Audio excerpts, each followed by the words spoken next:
Thank you for joining us today. My name is Keith Larson, and I'm the president of the Louisville Forum.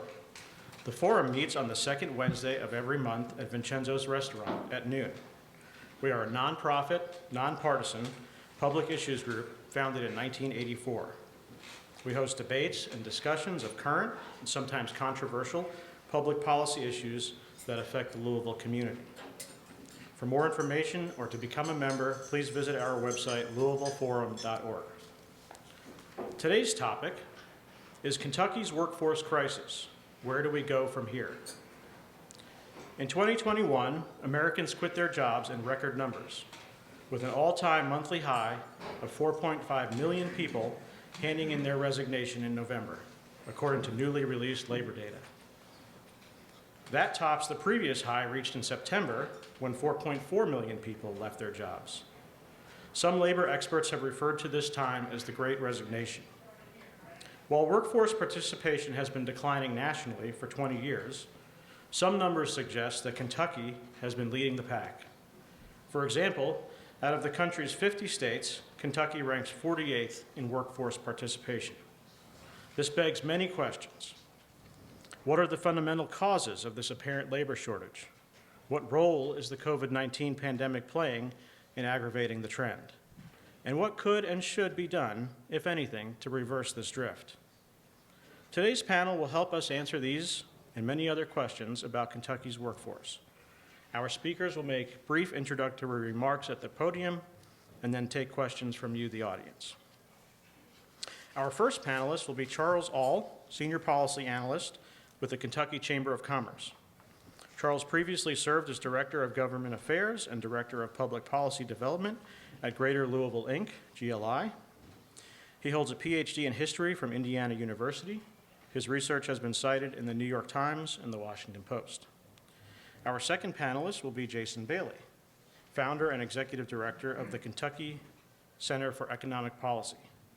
Jason is the author of over 400 reports, briefs, analysis, and op-eds on the critical economic and fiscal issues facing the Commonwealth. His public service includes appointments to the Governor's Blue Ribbon Commission on Tax Reform and the Kentucky Teachers Retirement System Funding Work Group. And then our third speaker is Christine Tarquinio, Vice President for Talent, Workforce, and Brand Strategies at GLI. Prior to joining GLI, Christine worked in marketing, advertising, and branding, representing local, regional, national, and global brands. Christine currently serves on the board of directors for the American Advertising Federation, Louisville, and volunteers with the Kentucky Opera, Corsair Children's Hospital Foundation, and Family Scholar House. Please join me in welcoming our speakers.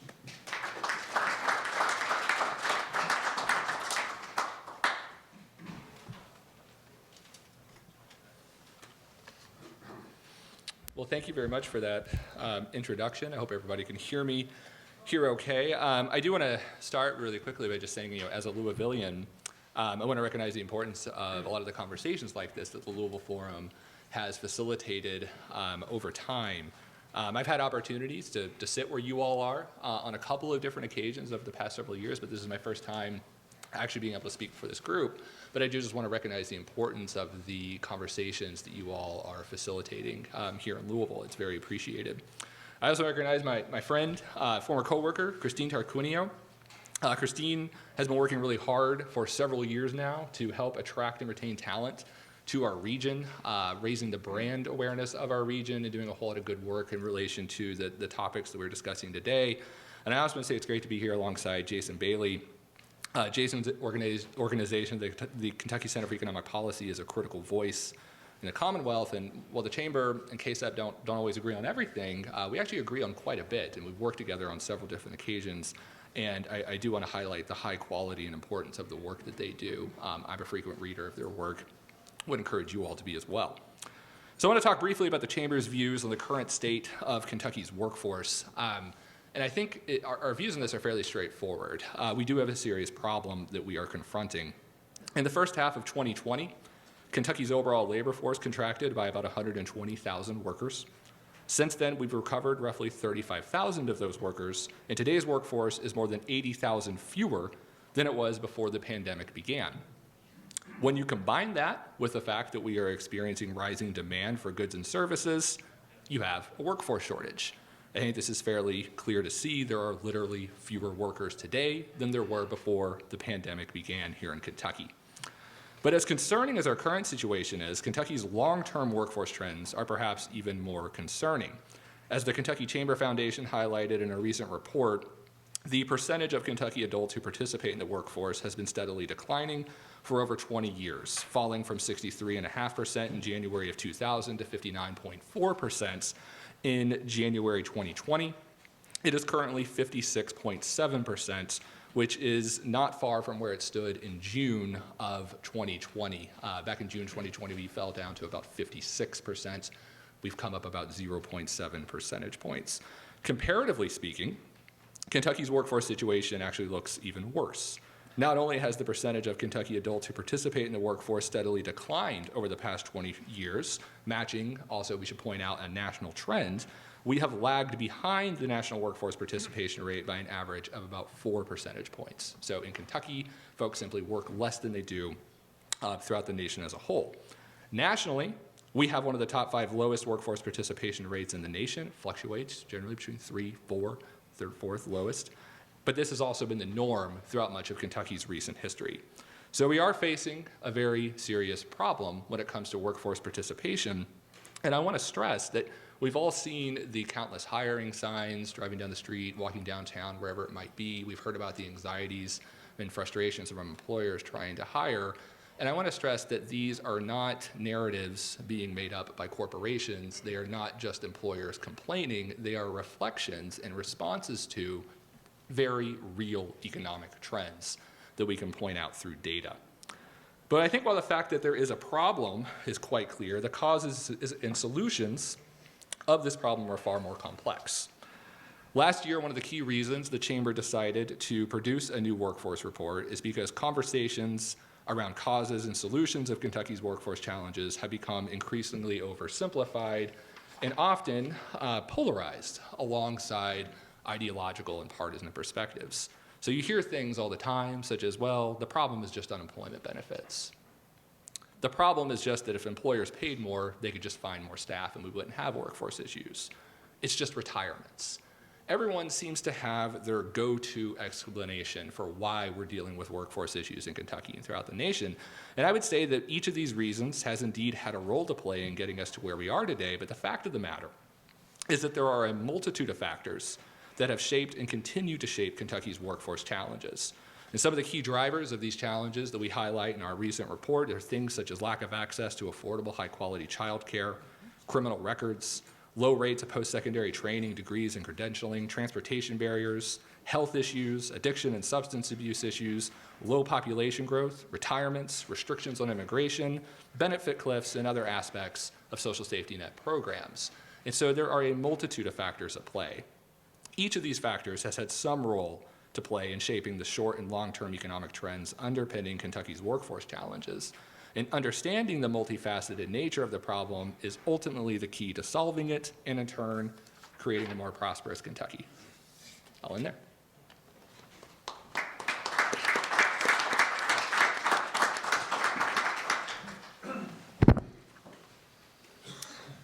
All right, well, good afternoon, everybody. Thanks for having me. Good to be on with these distinguished panelists and back to the forum. So what we're seeing happening in the workforce today is I believe, and I think the evidence shows, a reckoning with our economy's shortage of good jobs that has been decades into the making and is being brought to a head by the intersection of a global pandemic and a demographic transition. So for nearly the last 2 years, workers have been told that they are essential, yet they haven't seen that and weren't seeing that prior to the pandemic when they held the same positions in their wages or in their working conditions. And many workers are frankly fed up, frustrated, and for the moment they have a little bit of leverage to do something about it. So I think to understand the workforce situation today, you have to first go back long before the pandemic to look at the trends in our economy. Even as incomes have soared at the very top, the wages of low and middle income Kentucky workers have been stagnant for the last few decades. so workers at the 10th percentile of wages in Kentucky, made almost exactly the same wage in 2020 as they did 40 years earlier, adjusting for inflation. Now, that's in part because of public policy that has lowered labor standards and weakened worker power, including by defeating unions through policies like right-to-work laws, and failing to increase the minimum wage, which has gone the longest period in its history with no increase, including a tipped minimum wage that has been stuck at $2.13 an hour since 1991. Alongside that shift in public policy, you've seen a shift in the human resources strategies of many corporations to what you might call a low-road approach that sees workers more as a cost to be minimized as opposed to an asset to be nurtured. We've had a slack labor market for most of the last few decades, especially after the Great Recession. And that has allowed employers to save money by offering low-quality jobs and still finding willing applicants. Inadequate job quality creates chaos in workers' lives, and employers churn and burn through employees. Employers have institutionalized, in many cases, these arrangements, such as having jobs at temporary agencies grow 10 times faster than jobs as a whole in Kentucky since 1990. More employers rely on independent contractors, sometimes illegally classified, gig workers, and the fissured workplace, as it's called, has led more corporations to contract out entire parts of their work and then squeeze those contractors to cut costs at the expense of workers. And the result is a proliferation of bad jobs. Coming into the pandemic, more than a third of Kentucky jobs paid less than $15 an hour. Half didn't provide health insurance. 70% didn't include retirement benefits. 38% had no paid sick days. And flexibility for workers became limited, even while employers' flexibility to pay them increased as some moved to practices like just-in-time scheduling that made work very unpredictable. When the pandemic hit, 295,000 Kentucky jobs were eliminated, and the federal government responded aggressively to support the economy. And as a result, we've actually bounced back much faster than we have in any previous recession. 225,000 of those 295,000 jobs, net jobs, have returned. But they return in the environment of a still raging pandemic. Difficult working conditions, which are already a challenge for many, have worsened in many cases. Workers in healthcare have dealt with mass deaths. Workers in retail, restaurants, teachers, other frontline workers put themselves at risk every day and had the added job of policing mask wearing and social distancing. And employees have done so with no comprehensive, enforceable OSHA COVID-19 workplace safety standard, still as we sit here today. All this has happened in the midst of a demographic transition that was already underway and was automatically decreasing labor force participation. We have one large population cohort, that's the baby boomers, and they are retiring in large numbers every single day. But their workforce participation rate actually went up after the Great Recession. And you know why? It's because they couldn't afford to retire anymore. They lost their retirement savings. So their workforce participation went up. But now, when so many are at substantial risk for COVID, especially if you're older, they have taken this situation and chose to retire rather than die for a low-wage job. And that's overwhelmingly the number one current issue in terms of the shrinkage of the workforce, retirement of those folks, of baby boomers. At the same time, there are other barriers to labor force participation that have been worsening, particularly child care. The number of child care centers have been cut in half in Kentucky since 2012 because of state budget cuts. And this labor force shrinkage has given the remaining workers a little more leverage, and they've begun to take action to make their lives a little better. First of all, they've quit low-wage jobs in record numbers, and Kentucky led the nation in quits this fall. But there's been some misunderstanding about this, including the term the Great Resignation. It's actually the great upgrade, because these workers are not quitting their jobs and doing nothing. They're quitting bad jobs and taking better jobs. Hires are outpacing quits. And we've seen at least the beginnings of some employers beginning to rethink these old low-road human resource strategies and start to raise wages. Those who aren't yet or aren't raising them enough need to be challenged. Any employer saying I can't find the workers I need should add the phrase, at the wages and working conditions that I want to offer. And any say they can't find workers to come in the front door should be asked this question: how many workers are leaving through your back door due to your wages and working conditions?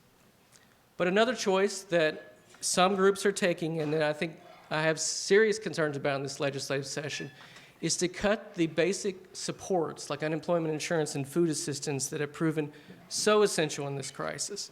And there are false narratives about the role these benefits played and grave concerns about efforts to cut them further this legislative session, making people already struggling to get by more desperate just to avoid paying decent wages at a time when corporate profits are at record highs is, frankly, shameful. Instead, we should be doing what the states and the countries that have a higher workforce participation rate than Kentucky has already do. They have higher labor standards, so job quality is better. They've improved public supports like child care through expanded public investment, strategies that are win-win for workers, for kids, and for the economy as a whole. Those approaches involve people and businesses working together in a way that benefits everybody. And wouldn't that be a novel idea? Thank you.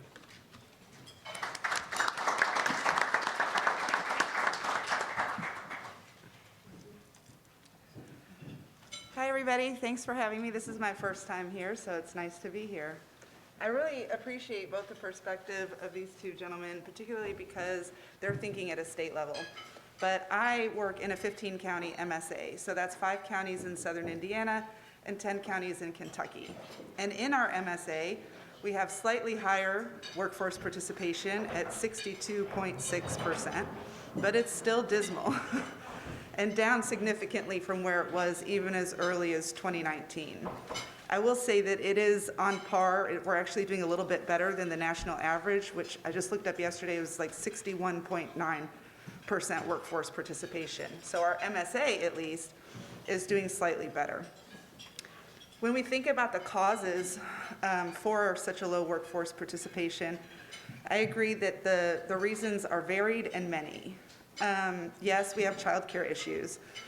50% of our child care facilities have closed. People are afraid to get COVID. People have COVID. People like me, the sandwich generation, as they're calling it, have to take care of young children and elderly parents. Some people are done with it. They don't want to work. Some people have changed their lifestyles completely. I know you've all heard about the Great Resignation, but there's also the Big Quit. And depending on which part of the generation you belong to, you're looking at the Great Resignation or the Big Quit. The Great Resignation oftentimes is the baby boomers that are retiring and opting in for early retirement. The Big Quit is a Gen Z focus. That is all about people who have decided that they're ready to make a lifestyle change. They're going to reduce their expenses. They're going to live wherever they want because they work remotely now. Many people are renting Airbnbs 6 months at a time in various locations across the world because they can remote work from wherever, and they want to experience life. It used to be that people fit their life around their jobs, but that shift has changed, and now it is people fitting their work around their lives. I expect that this trend will continue for quite some time, at least as long as remote work is possible. But it's not all doom and gloom. There are a number of community organizations like GLI that are working very hard to try and help employers attract talent to the region and fill their positions. We have been developing some private label advertising campaigns, so we work side by side with individual employers who are looking to hire hundreds of people, and we run customized campaigns in markets where supply of that talent outpaces demand. We are not going to be able to meet the 9,000 jobs that we just landed and the additional 5,000 that Ford's bringing with the talent that we have on hand, even if we work to scale up our educational institutions. We have to bring in new talent to the region. And as Charles mentioned, that's something that I've been working on for the last 4 years.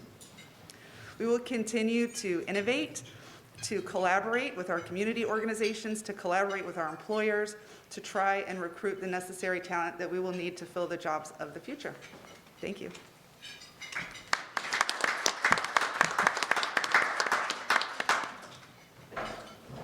I'm at the back of the room here. I'm Joe Arnold, one of the Forum board members. Tom Coffey, I believe, is also going to be collecting some other questions, but I already have some that have been from this side of the room, so I'm going to go ahead and start with that.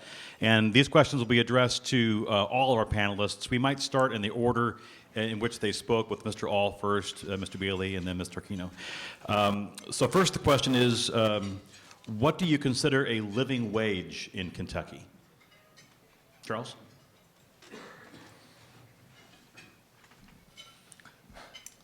Short answer is I don't know what a solid definition of what constitutes a living wage. I think there are a variety of different things like living wage calculators that we could look at. Kentucky is an incredibly diverse state. And so I think when you start talking about a living wage and you determine what might be an ideal living wage in Lexington or Jefferson or in Louisville, I think that could be a different set of wages if you're looking at places like, maybe Pikeville, or even going out to Paducah, and various other parts of the state. So I think when you try to define that, you need to take into account things like those geographical differences. And Kentucky, of course, is a very geographically varied state. I also, I think we need to ask questions about, well, what constitutes a living wage in the first place? What are some of our underpinning definitions? And what goes into that. And so I'm sure other panelists here probably have some views on this, but I think it's really hard to pin down specifically a dollar value. This is one of the kind of qualms I've raised with things like a $15 minimum wage. I've always been curious as to how a $15 minimum wage is a living wage in a country as diverse as the United States, where that makes sense in San Francisco, but it also makes sense in Mississippi. And so I think we should have a more nuanced view of living wage than what we currently do, as opposed to just saying it's $15.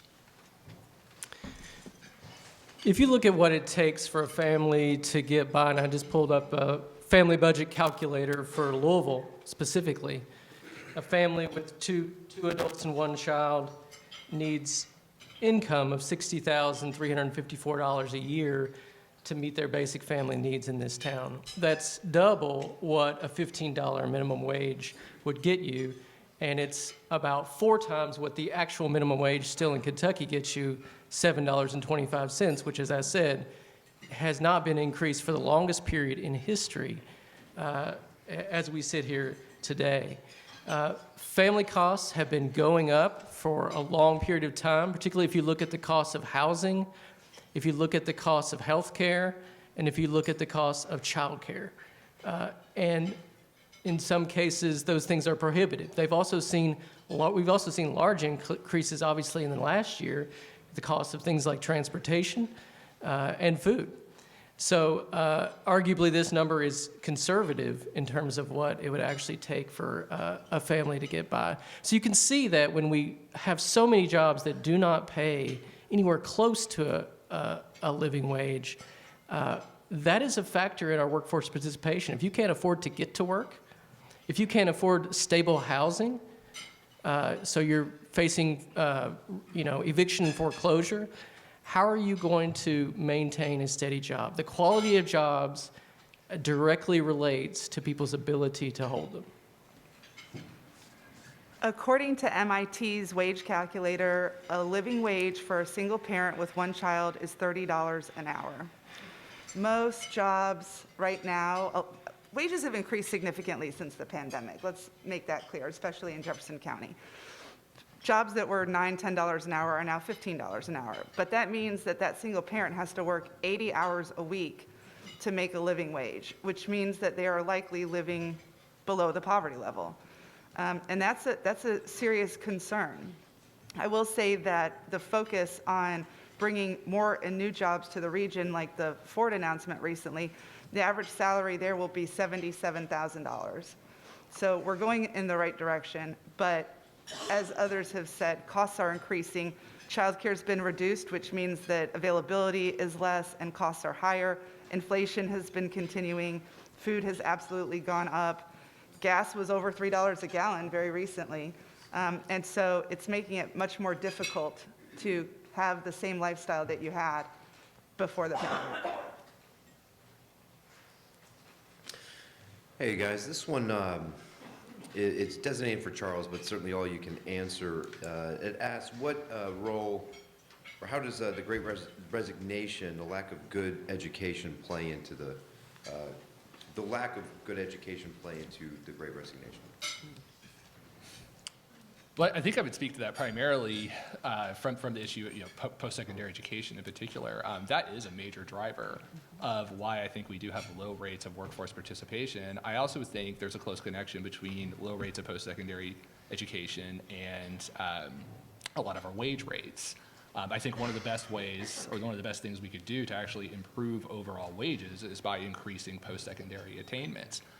Folks that have college degrees, some sort of credentialing, some sort of post-high school training tend to make much more money than folks without those things. And one of the things we have seen in Kentucky is that we are behind average when it comes to post-secondary attainment. So I think that's a really critical connection. In terms of connecting that to something like the Great Resignation, I will say I think folks with high levels of education right now, they have a significant amount of agency when it comes to job transitioning. I think Jason did a really good job of describing the Great Resignation more accurately than we see it in the press, where you just hear about people quitting jobs. Well, they're not quitting jobs and just going home. They're transitioning. They're going to other jobs. I think that agency right now, as it historically has been, is most powerful for individuals with post-secondary education in some form or another. I'm not just talking about 4-year degrees, but 2-year degrees, short-term credentials, licensing, whatever that might be. That's a critical thing, and I think, yeah, certainly part of it.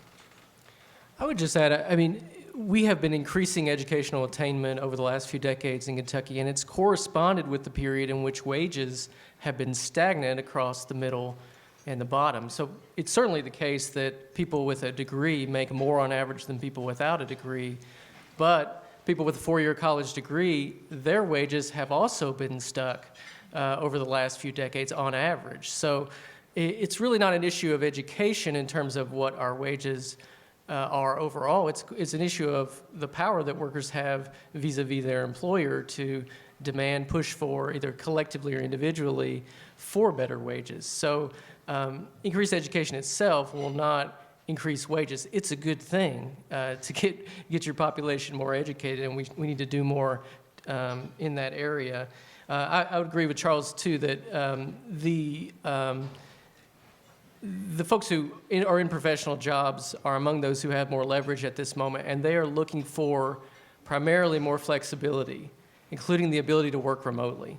The number of jobs that are now offering remote work has gone way up, and folks who are able to apply for those kind of jobs want them. So all employers, myself included, are having to rethink in dramatic ways to what extent we require people to be physically in an office. I would just like to add that we don't have a university that produces 70% graduation rate. That is a significant concern when you're talking about whether we're going to be able to innovate for the future, when you're talking about whether we're going to be able to attract businesses. If we can't put out the talent that we should be putting out, then we're in big trouble. Thank you. After this question, I'll walk around the room and collect any other questions if you want to raise your the papers at that point. I think we'll start with Mr. Bailey, and then we'll maybe start with the same order after that. Should employers of entry-level workers be expected to pay a, quote, living wage? I'm thinking the question means like for jobs traditionally filled maybe by high school students. So what is the expectation there? We'll start with Mr. Bailey. Well, I mean, I think that it's certainly the case that in this labor market, if you're not paying a better wage, you're not going to get the kind of applicants that you want. So it's in the current situation, it's a case more of market forces than morality. But I think there are two approaches that employers can take to their workforce. As I mentioned, over the past few decades, because there have been more willing workers, because there have been more jobs than willing workers until this current environment, employers have been able to not offer wage increases and still get people to come to to apply for those jobs. That's not as possible as it was anymore. But it's not just a case of, since employers are having to pay more, that's completely negative for them, because those employers were paying costs in the high turnover that they saw and constantly having to rehire new people because the job quality wasn't good, so people were leaving for a variety of reasons, or in the training that they have to provide. When you're constantly bringing in new entry-level workers, there's an approach that says you pay people well, you attract good people, you provide good working conditions, and you keep them. And you have to pay them more, but in terms of productivity and in terms of those sort of hiring costs, you save money in those areas. I think one of the ways to think about that is it's kind of a larger societal question in a lot of ways. If we want to see higher wages for, say, entry-level workers, which tend to sort of produce overall less than we see as, say, more experienced workers, as a society, we need to get comfortable with the fact that those costs will more than likely not just be absorbed by that company. We tend to have this assumption that anytime we're talking about these positions, it's some corporation where they're making enormous profits, and the way that you can raise wages is just cut into those profits, and then everyone else doesn't have to pay for that. The fact of the matter is the business world is very diverse. There's all sorts of different types of businesses. You have small employers, mid-sized employers, you have sole proprietors doing all sorts of different things. And so if we want to see those entry-level wages go up exponentially, we will probably incur those costs as consumers. And so I think that is a big question that needs to be asked. We're kind of seeing a lot of this going on right now with inflation. I don't think wage increases are one of the major drivers for inflation. I think it is a driver, though.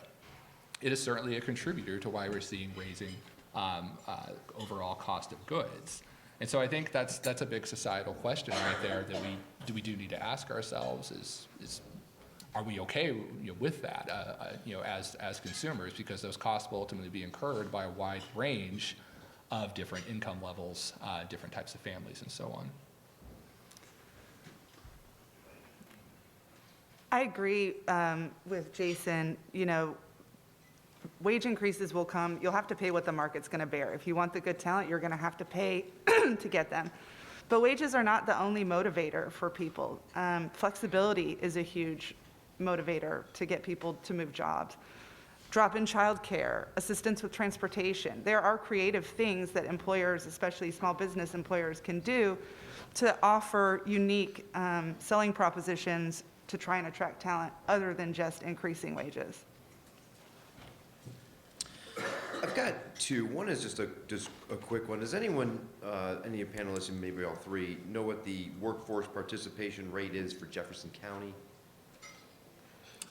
I don't know what it is off the top of my head. Generally speaking, metro regions tend to be slightly higher than the state rate. I want to say it's around the 62s, 61s. 62.6 is the MSA, but I'll look it up real fast and see what Jefferson County's is. If I could make a point about this, and I'm glad Christine brought it up, that the MSA labor force participation rate in this area is higher than the national average. That's the case with all of the Golden Triangle in Kentucky. So the reason Kentucky has a lower labor force participation rate is because the rate in the rural areas, especially Eastern Kentucky, is far, far below the national average. And that has in large part to do with the dearth of jobs. We've seen the decline in jobs, especially those traditionally held by men in mining and manufacturing in our rural areas, and nothing has come in to replace them. And so that's the real workforce participation gap. So it's really, when people talk about Kentucky's rate being 48th, you have to disaggregate that geographically. In the urban areas, we are above the national average. It's in the rural areas where the conditions are just much different in terms of there actually being jobs. I'm going to, if I can, just add a couple of quick things to that, because Jason's very, very good to point out just the geographical diversity we have when it comes to workforce participation rates.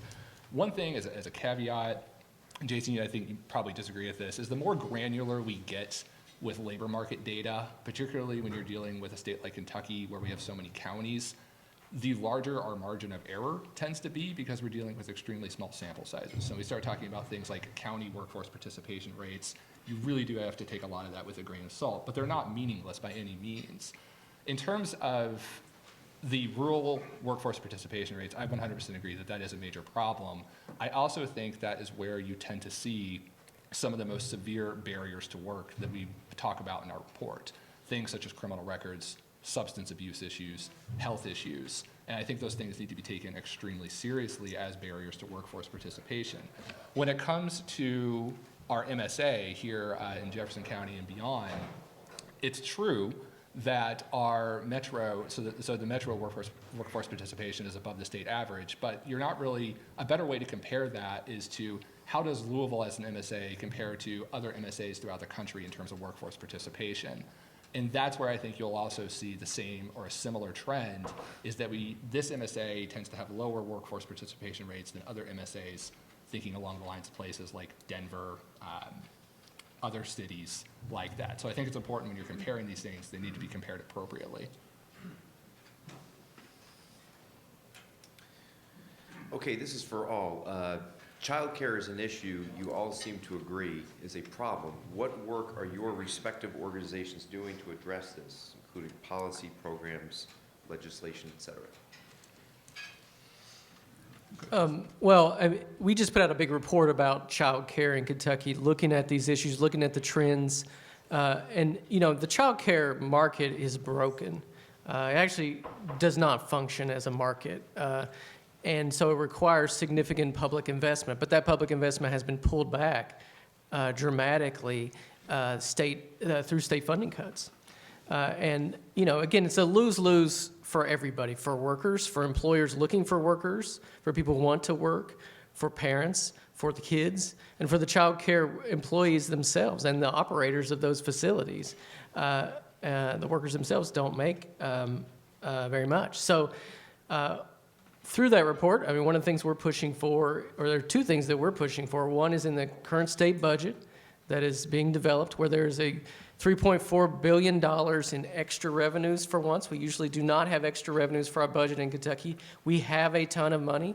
We could easily pour a significant portion of that into the child care system and into those subsidies to begin to restore the market where we've lost half of all child care centers. So that's one.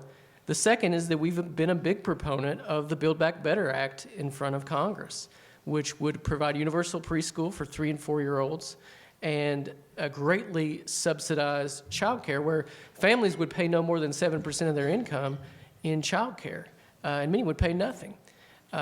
That bill needs to get across the finish line, and the state needs to participate and provide the matching funds to allow those things to get off the ground. That would be an absolute game changer, but as we know, it's currently stuck in the United States Senate. So Kentucky has the primary form of support that the state offers to assist families with high-quality, affordable child care is the Child Care Assistance Program, CCAP as it's known. That's our subsidy program. We operate that primarily through federal dollars, although the past few sessions we've worked with the General Assembly to include increased general fund dollars. CCAP, under its current structure, assists families who are at 200% of the federal poverty level, so these are primarily going to be low-income workers. CCAP is a very important program. At the Chamber, we are arguing aggressively for increased general fund dollar investment in that. Throughout the course of the pandemic, the state has been able to leverage federal relief dollars to increase access to CCAP, but also increase the amount of money that child care providers get through that program. That money, though, is not finite. We will lose it soon. And so one of the things the General Assembly will need to do is we can't just pull the rug out. We're going to need to continue funding that program. And so that's going to be to the tune of about $80 million. Those are going to be critical funds, and we're going to need to find those. So that's one thing. The other issue, though, is, as I already said, CCAP, that's the primary form of child care assistance that we offer in this state. We don't do much for middle-income workers. And so one of the things that the Chamber is working on with some legislators right now is looking at ways to encourage more employers to provide child care assistance as a benefit of employment, and seeing if there's a way to leverage state dollars as well as private sector dollars to create an infusion of cash specifically to help a lot of those middle-income workers, but also to help some of those CCAP-eligible families who do not have access to CCAP-eligible providers. So that would be filling an important gap. I do want to raise one thing about some of the conversations we've had about things like universal pre-K, for example. The governor, for example, has proposed universal pre-K for 4-year-olds. I think the intent of that is really good, but I think you have to be very careful with those programs, because if you create those programs without a mixed delivery model method, so in other words, if it's only being done through public schools, one of the effects that you have from that is that you pull 3 and 4-year-olds, or in this case, just 4-year-olds, out of the private child care markets. That significantly will disrupt the child care business model, and that will remove an enormous chunk of a lot of these families that utilize child care services, move them out of that system, leaving your private child care market primarily caring with infants, 1 to 2-year-olds, which tend to be much more expensive to care for. So I think we have to be extremely careful with programs like that to make sure that we don't accidentally, inadvertently, significantly disrupt core parts of our child care sector. I think investments need to be very targeted and be made very carefully with that program. Our advocacy team would be able to speak to this much more eloquently than I can, but I do know that we advocate for full-day kindergarten and that we're continually advocating for increases in support for childcare. I do want to say from a talent perspective, I work daily. I've already had several meetings today with employers who cite this as a problem, and we're trying to develop innovative solutions to help employers solve these problems for their workers. If you've ever been to the YMCA and dropped your kids off, drop-in childcare is something that a lot of our employers are looking at getting licensed for, because the licensure is less stringent for that than a full-time daycare. So they're trying to get creative, and we're trying to help them find those creative solutions. And the workforce participation rate in Jefferson County is 63.3%. Good follow-up. We'll start with Ms. Tarquinio, if we could. To what extent does drug use and drug tests factor into the labor shortage, and what should be changed, if anything? Well, that's a question, isn't it? Yeah, well, we have an opioid problem here in Kentucky, in southern Indiana. So it's a big problem that my father-in-law, who I'm wearing this mask for because he's got emphysema and I'm caring for him, back in the day, he started a drug counseling business in southern Indiana that was surreptitiously dismantled 20 years later. And now you see where we are today. So it's a real concern. I will say that more and more employers are becoming what we call second chance employers. So they're hiring individuals that are justice involved or substance recovery. The Goodwill Industries of Kentucky, for example, they do an excellent job of helping individuals that are overcoming addiction get back into the workplace. That is not a quick process. It's not an easy process, but they're doing excellent work around that to try and help our employers prepare and accept a fair percentage of the population at this point. I'll jump in here real quick on that. At the Chamber, second chance employment is something that we're stressing heavily with a lot of our members. We have a who's hiring report that we produce on a routine basis that shows all the employers throughout Kentucky that are hiring, and we designate second chance employers just to make sure the general population is aware that these opportunities are out there, and we're also coaching a lot of employers on how to become second chance employment. I think one of the reasons you do see things like drug tests, and you still see them as prevalence in a lot of hiring practices, is there are a lot of employers that are very concerned about liability issues when it comes to hiring individuals who might fail a drug test or who have a history of substance abuse. We did pass some legislation in 2020 that led to the creation of a new program in partnership with the Cabinet for Health and Family Services called the Kentucky Transformational Employment Program. The idea here is that if you are an employer, you have a drug test and you have an employee that fails that drug test, instead of letting them go due to liability concerns, it creates a pathway where you can maintain that employee, help them get into the treatment and recovery programs that they need, and then retain that employee.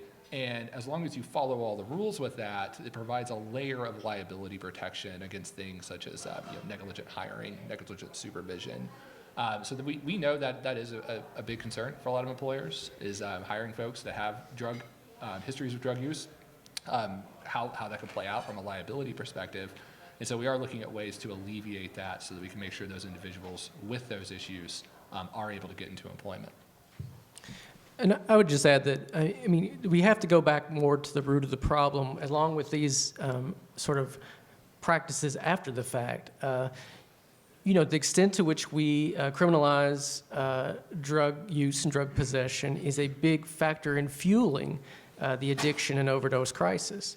We know from good evidence that experiences in incarceration can worsen drug problems. And, you know, as a state, we're still felonizing simple possession, and we're doing things like keeping people in jail for very long periods of time, pre-trial, who've been arrested for drug-related offenses, wherein those folks lose their job, they may lose their home, and they they leave jail, and they eventually leave down that downward spiral. So we have to go back to really re-examining the decisions we made over the last few decades to criminalize these activities in a way that's just worsening the problem we're supposedly addressing. All right, thank you. This question, what impact, or let me just read this. What data can be quoted to refute the notion that government handouts create this workforce dilemma? Well, I mean, you can look, so there were a lot of states that were, for example, pushing to end the expanded unemployment benefits that happened under the stimulus relief early, in them early this summer, and some states did. Kentucky did not. Thankfully, Governor Beshear recognized that we were in the middle of a pandemic, and those unemployment benefits were extraordinarily helpful, both for people who lost their jobs, but for the economy as a whole, because people spent that money at businesses. So he did not end those benefits early, but we have good evidence now from careful analytical work of the states that did end those unemployment benefits early. They did not see an uptick in people applying for jobs as a result. You know, more broadly, you can look at the states and, frankly, the countries that offer much more generous public benefits than we see here in Kentucky that have higher rates of labor force participation than we do. So a lot of these investments, for example, child care, the Child Care Assistance Program is a public benefit program.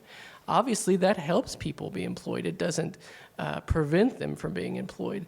So many of these investments in things like unemployment benefits, food assistance, they make people healthier, and we have good evidence of that. That enables them to better participate in the workforce. And we have cut these benefits so much over time and have never expanded them in the first place that these are pretty limited in terms of, try to live on some of this stuff. You can't do it, especially in a town like Louisville. And we had this debate for a long time about Medicaid. And thankfully, we got rid of the work requirements in Medicaid, and I hope we don't have that debate again starting this session. Government assistance programs do not suppress workforce participation. Aspects of some government assistance programs, however, do contribute to it, and I think that's an important distinction. A lot of these government assistance programs that we have out here, whether it's something such as SNAP, TANF, Medicaid, those are critical programs. Nobody wants to see those go away. No serious policy analyst is going to sit here and tell you that we need to get rid of those programs. But there are elements of those programs that do create a lot of issues when it comes to workforce participation and increasing wages. We'll go back to CCAP as a great example of that. 200% of the federal poverty level is the eligibility threshold that we use for that. If you make 201% of the federal poverty level, you become ineligible for this program. That is not a minor problem. That is a huge issue.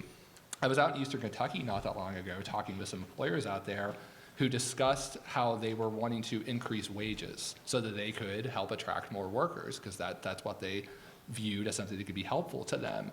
When they did that wage increase, they actually heard from current staff who asked them to pull that back because it would force them to cross over an income threshold where they would begin losing benefits. And so that affects not only wages, but it also affects things such as dual income households, which that's really where workforce participation comes in. And so I want to stress that it's not necessarily just getting rid of these programs altogether by any means. Again, I don't think any serious policy analyst would do that.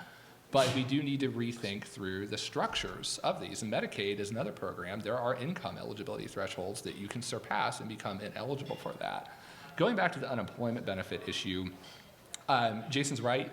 There's been some analysis out there to show that the early exit states did not necessarily see an increase in employment. There's also analysis out there that shows the complete opposite of that. There was a study that came out just last month that took a look at prime age workforce, prime age workers, and showed that actually a lot of these early exit states did see an increase in employment within that age group. That is an incredibly complicated policy debate. It has been heavily covered by the media in not the most nuanced way. I think the fact of the matter is we're going to be studying that issue for a while now and learning more and more about it.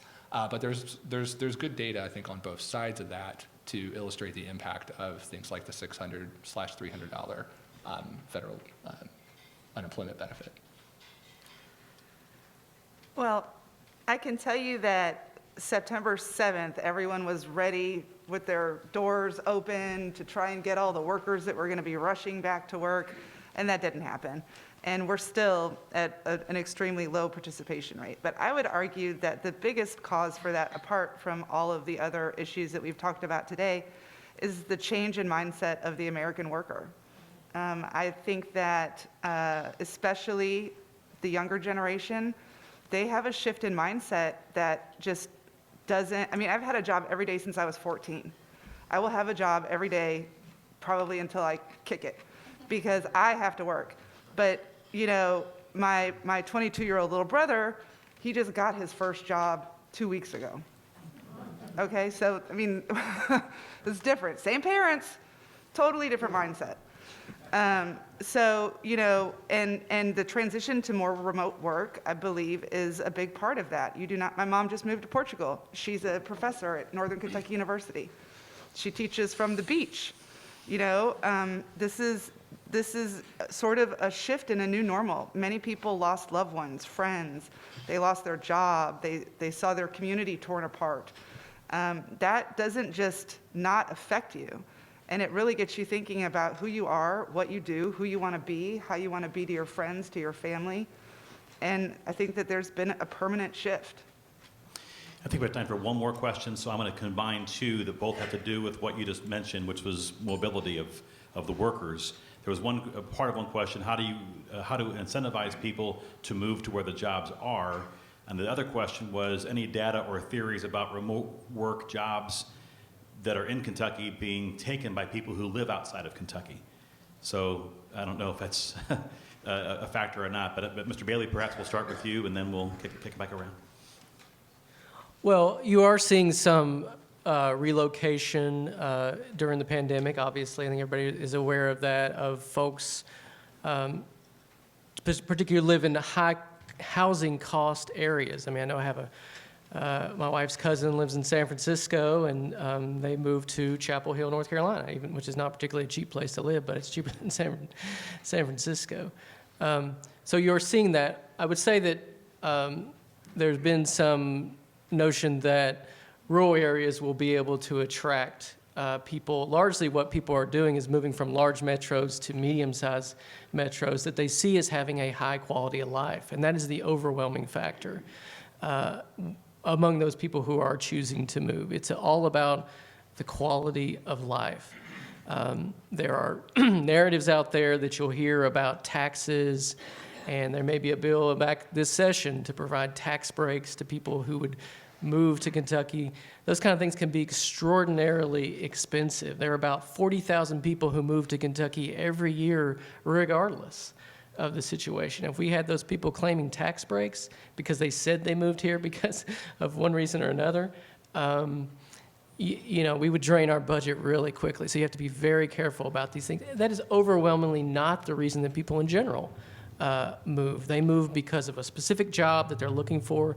They move because of the quality of life. They move because of family considerations to be closer to family, and they move because of climate.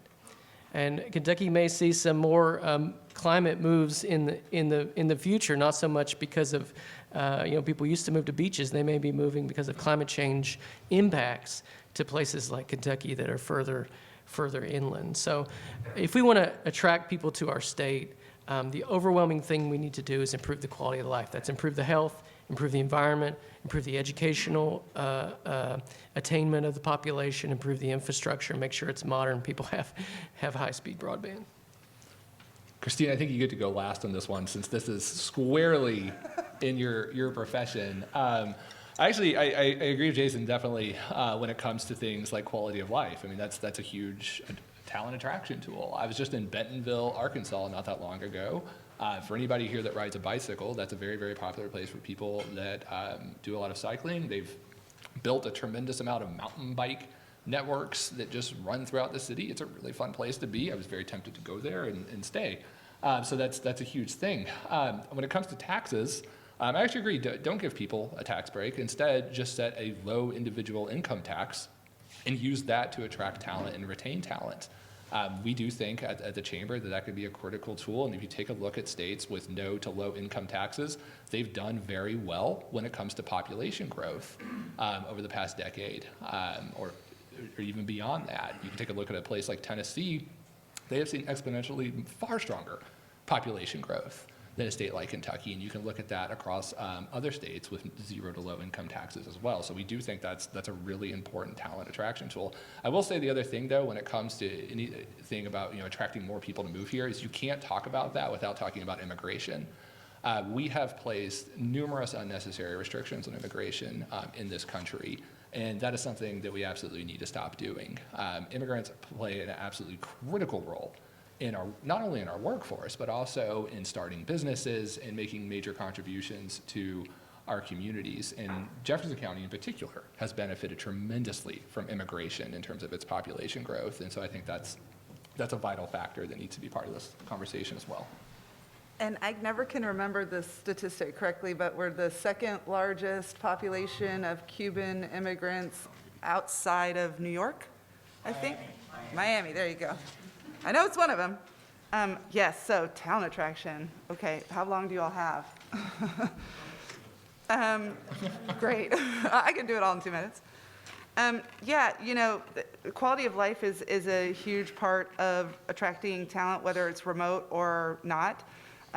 We have some research that we conducted through IQS Research, and the top motivators for people to move were the availability of good jobs and business opportunities, the quality of life suitable to raise a family, and the ability to make a difference.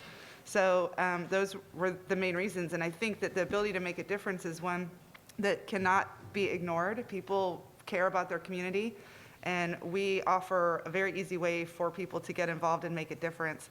I will say that in Q3 of 2020, we were the #2 market for Redfin movers, Redfin realtors, for people moving from California and New York. We consistently see people coming in from California, New York, Chicago, Washington, D.C. During the pandemic, during the beginning and height of the pandemic, when Governor Beshear did such a fantastic job keeping all of us safe, we started running talent attraction campaigns in places that were hard hit by COVID. We continued to run attraction campaigns to people that were geographically located in our region, but whose home base was located elsewhere, to try and convince them to stay. This is going to be something that we're going to continue to do, but you're right, we're competing against Nashville, which has zero tax, and they're growing like crazy. We're stealing some of them back, I promise you, but we could get a lot more. A lot of our peer cities are offering $10,000 to new residents if they're willing to move. They're offering tax incentives, student loan repayment. There are as many different options out there that are currently in place and working for those communities, although they are expensive. But it's more than just the 100 or so people that you get from the campaign. It's the awareness that you get in the hearts and minds of people.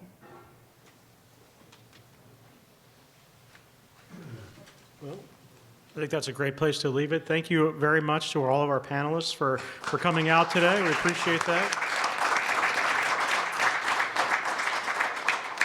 And thank you all for coming out today. We appreciate you making the trip out. And again, our next meeting will be the annual dinner. We won't be having one here at Vincenzo's in February, but it will be the annual dinner. Emails and regular mailing will go out on that, so you can make your reservations. and we will be announcing a panel and topic in the near future. But don't forget, February 24th, Waterfront Botanical Gardens, Congressman Yarmouth will be there to accept our award. Thank you so much.